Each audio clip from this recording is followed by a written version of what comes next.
अतः 18वां अध्याय मार्कंडेय जी की तपस्या और वर प्राप्ति। शौनक जी ने कहा, साधु शिरोमणि सूत जी, आप आयुष्मान हो। सचमुच आप वक्ताओं के सिरमौर हैं।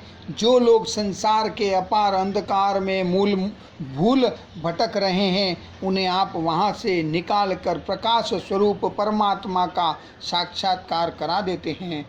आप कृपा करके हमारे एक प्रश्न का उत्तर दीजिए। लोग कहते हैं कि मृकंड ऋषि के पुत्र मार्कंडेय ऋषि चिरायु हैं और जिस समय प्रलय ने सारे जगत को निगल लिया था उस समय वे भी बचे रहे। परंतु सूत जी, वे तो इसी कल्प में हमारे ही वंश में उत्पन्न हुए एक श्रेष्ठ भृगुवंशी हैं और जहाँ तक हमें मालूम है इस कल्प में अब तक प्राणियों का कोई प्रलय नहीं हुआ है। ऐसी स्थिति में यह बात कैसे सत्य हो सकती है कि जिस समय सारी पृथ्वी प्रलयकालीन समुद्र में डूब गई थी उस समय मार्कंडेय जी उसमें डूब उतरा रहे थे और उन्होंने अक्षय वट के पत्ते के दोने से अत्यंत अद्भुत और सोए हुए बाल मुकुंद का दर्शन किया। सूत जी, हमारे मन में बड़ा संदेह है और इस बात को जानने की बड़ी उत्कंठा है। आप बड़े योगी हैं, पौराणिकों में सम्मानित हैं। आप कृपा करके हमारा यह संदेह मिटा दीजिए।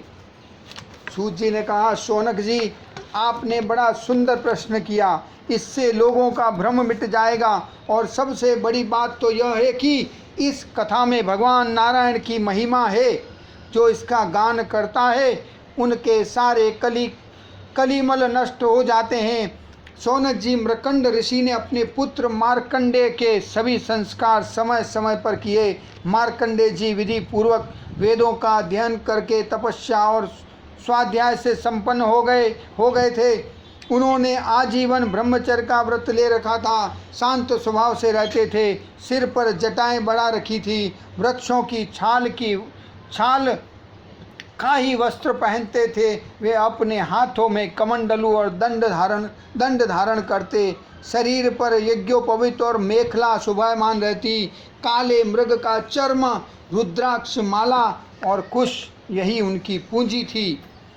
यह सब उन्होंने अपने आजीवन ब्रह्मचर्य के व्रत की पूर्ति के लिए ही ग्रहण किया था। वे सायंकाल और प्रातःकाल अग्निहोत्र, सूर्योपस्थान, गुरुवंदन, ब्राह्मण सत्कार, मानस पूजा और मैं परमात्मा का स्वरूप ही हूँ, इस प्रकार की भावना आदि के द्वारा भगवान की आराधना करते।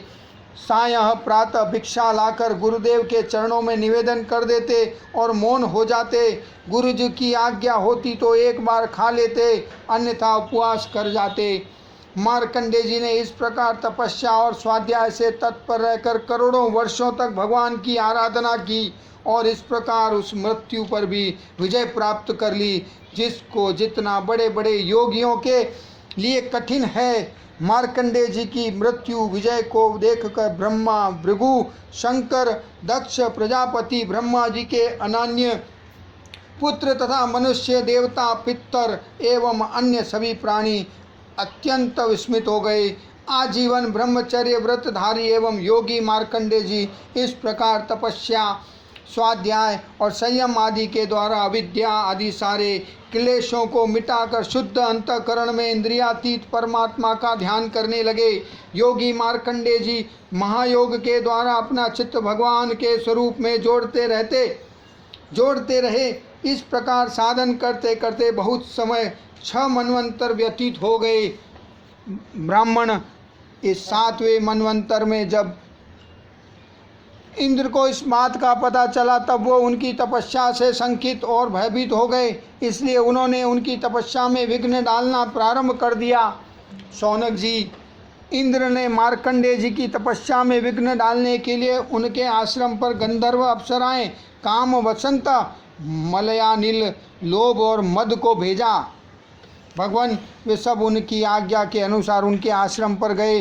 मार्कंडेय जी का आश्रम हिमालय के उत्तर की ओर है। वहाँ पुष्पभद्रा नाम की नदी बहती है और उसके पास ही चित्रा नाम की एक शिला है। शौनक जी, मार्कंडेय जी का आश्रम बड़ा ही पवित्र है। चारों ओर हरे भरे पवित्र वृक्षों की पंक्तियाँ हैं। उन पर लताएं लहाती रहती है।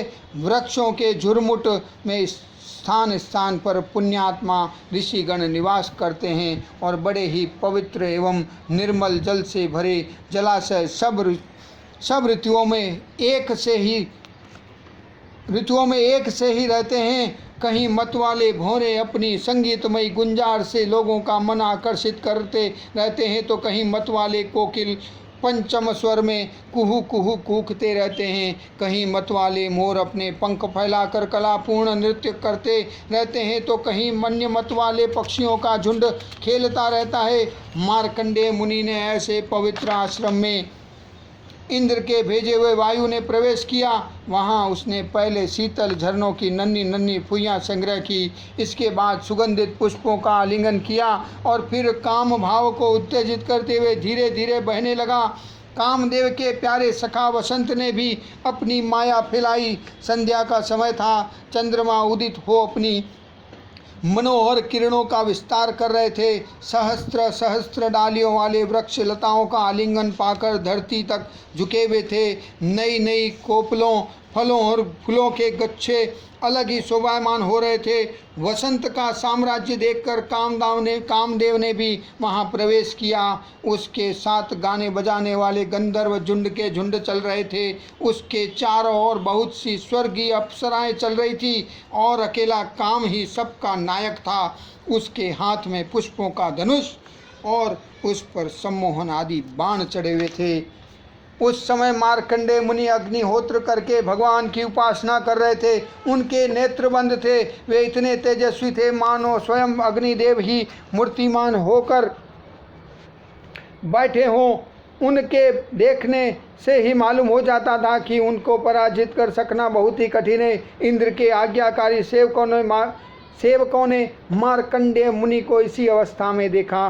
अब अप्सराएं उनके सामने नाचने लगी। कुछ गंधर्व मधुगान करने लगे तो कुछ मृदंग, वीणा, ढोल आदि बाजे बड़े मनोहर स्वर से बजाने लगे। शौनक जी, अब कामदेव ने अपने पुष्प निर्मित धनुष पर पंचमुख बाण चढ़ाया। उसके बाण के 5 मुख हैं: शोषण, दीपन, सम्मोहन, तापन और उन्मादन। जिस समय वह निशाना लगाने की ताकत में था, उस समय इंद्र के सेवक वसंत और लोभ मार्कंडेय मुनि का मन विचलित करने के लिए प्रयत्नशील थे। उनके सामने ही पुंजिक स्थली नाम की सुंदरी अप्सरा गेंद खेल रही थी।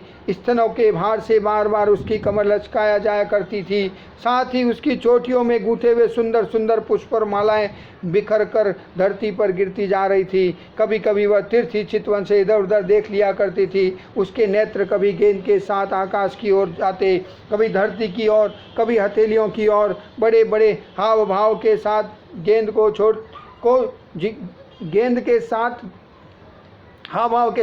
की ओर दौड़ती थी। उसी समय उसकी करगनी टूट गई और वायु ने उसकी झीनी सी साड़ी को शरीर से अलग कर दिया। कामदेव ने अपना उपयुक्त अवसर देखकर और यह समझकर कि अब मार्कंडेय मुनि को मैंने जीत लिया, उनके ऊपर अपना बाण छोड़ा, परंतु उसकी एक न चली। मार्कंडेय मुनि पर उनका सारा उद्योग निष्फल हो गया।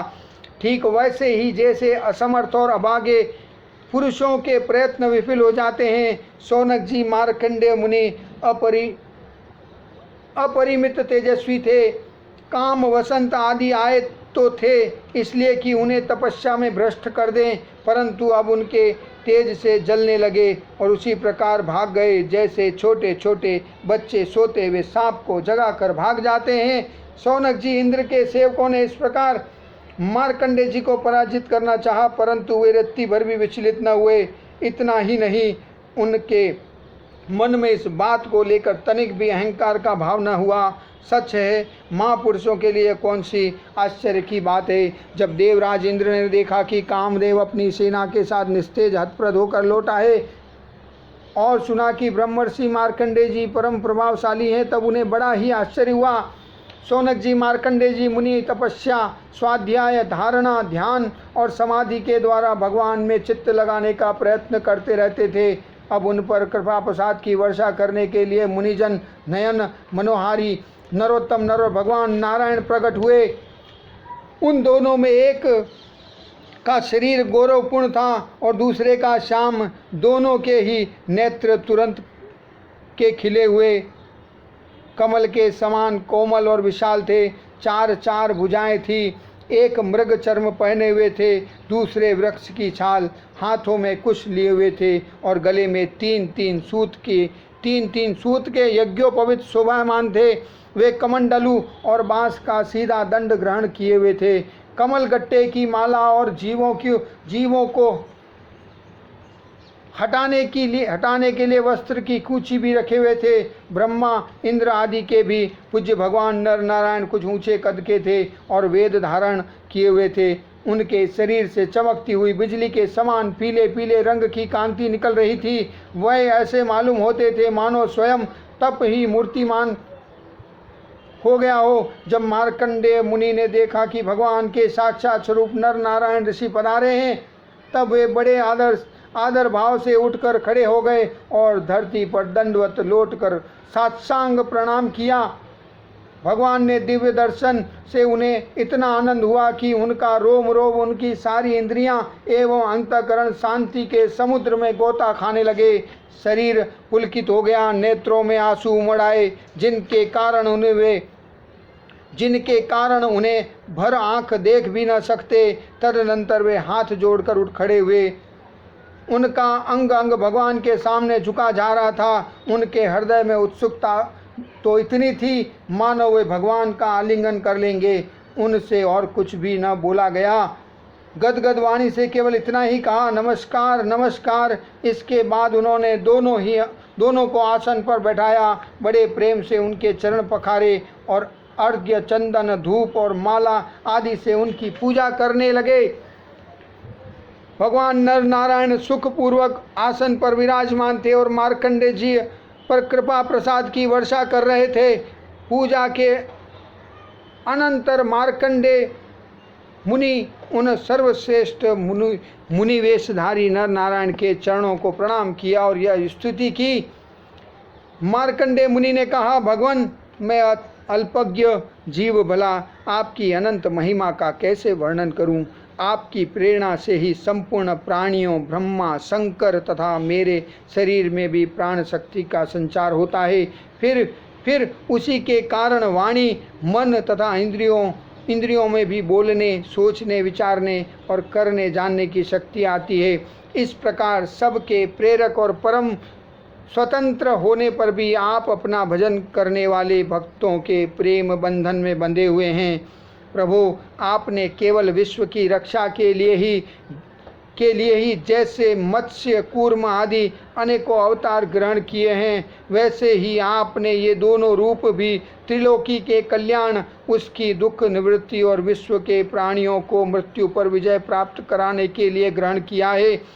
आप रक्षा तो करते ही हैं, मकड़ी के समान अपने से ही इस विश्व को प्रकट करते हैं और स्वयं अपने में ही लीन कर लेते हैं।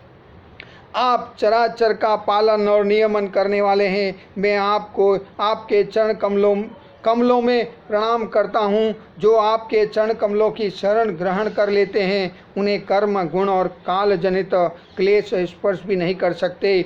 वेद के मर्मज्ञ ऋषि मुनि आपकी प्राप्ति के लिए निरंतर आपका स्तवन, वंदन, पूजन और ध्यान किया करते हैं। प्रभु, जीव के चारों ओर भय ही भय का बोलबाला है।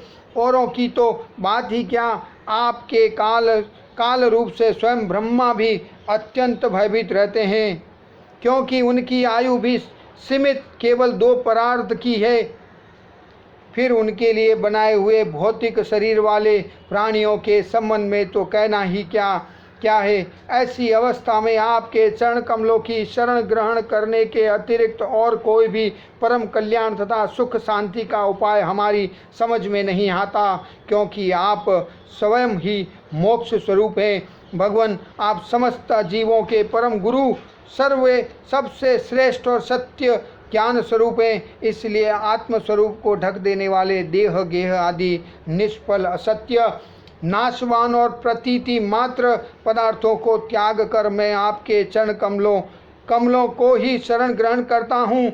कोई भी प्राणी यदि आपकी शरण ग्रहण कर लेता है तो वह उससे अपने सारे अभिष्ट प्राप्त कर लेता है। जीवों के परम सुहृद प्रभो, यद्यपि सत्व, रज और तम ये तीनों गुण आपकी ही मूर्ति हैं, इन्हीं के द्वारा आप जगत की उत्पत्ति, स्थिति, लय और अनेकों मायामयी लीलाएं करते हैं, फिर भी आपकी सत्व गुणमयी मूर्ति ही जीवों को शांति प्रदान करती है। रजोगुणी और तमोगुणी मूर्तियों से जीवों को शांति नहीं मिल सकती, उनसे तो दुख, मोह और भय की वृद्धि होती है। भगवान, इसलिए बुद्धिमान पुरुष आपकी और आपके भक्तों की परम प्रिय एवं शुद्ध मूर्ति नर नारायण की ही उपासना करते हैं।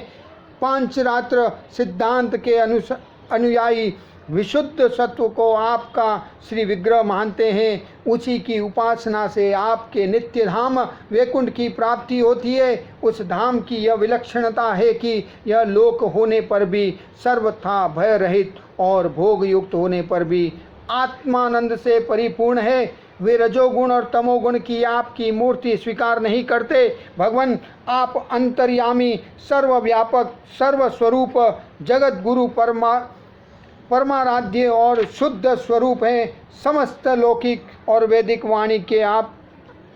वाणी आपके अधीन है।